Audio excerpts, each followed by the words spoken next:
Alam mo ba na may bagong SSS card ang SSS na hindi lang identification card, kundi maaari ring magsilbing debit card at disbursement account. Kung wala ka pang daim o first time mo kukuha ng bank account, ito na ang pinakamadali para sa iyo. May SSS ID ka na, may ATM bank account ka pa. Sa video na ito, ipapakita ko ang step by step kung paano tayo mag apply sa My SSS Card online at kung paano natin malalaman kung ano ang mga partner banks na available para sa iyong account. So ito na ang mga available na bank options. Una-una ang RCBC o ang Discartec. May SSS card ka na, may ID ka pa na nakalink sa iyong account. So card plus SSS ID function plus banking kasama rin dito. Number 2 ang AUB o Asia United Bank. Isa ring option na lumalabas sa My SSS Card Rollout. Availability at application process ay maaari rin depende yan sa current rollout ng SSS at ng bangko.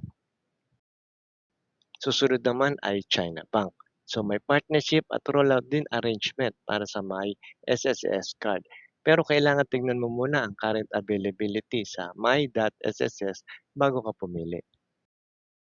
Susunod ay ang Union Bank. Dating pangunahing partner ito para sa SSS UMID Pay Card. Ito rin ang SSS ID plus savings account in one. So pwedeng piliin na option sa bagong My SSS card kung available na sa inyong account. So paano tayo mag-a-apply sa SSS online? Kung wala pa kayong account sa SSS at first time mo kukuha, kailangan nyo muna mag-apply sa SSS online portal at kumuha ng SS number. May video na rin tayo niyan at ilalagay ko rin ang link sa description. So panoorin nyo muna yan tapos bumalik kayo sa video na ito. Kung kayo naman ay may account na, ganito naman ang gagawin nyo.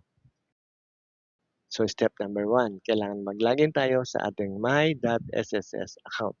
So siguraduhin tama at updated ang iyong personal information, mobile number, email, at iba pang mga kinakailangang mga detalye. So number 2, hanapin ang My SSS card. Makikita nyo yan sa services. So i-click nyo lang yung services at hanapin nyo yung My SSS card. Kung available na sa inyong account ang application, sundin nyo lang ang instruction na lalabas sa inyong screen. So step number 3, ang identity verification. Kailangan mo dumaan sa identity verification.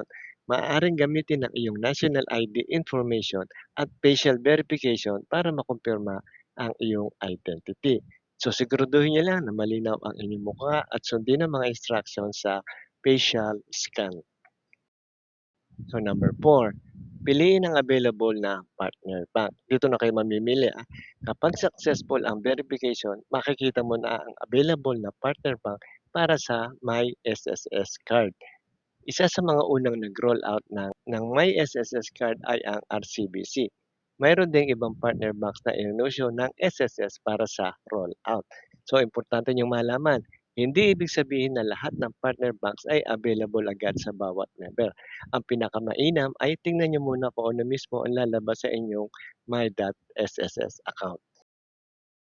So, importante rin na malaman mo, ang bagong My SSS card account ay automatikong magiging main SSS disbursement account mo para sa mga benefits sa inyong loans at iba pang mga proceeds.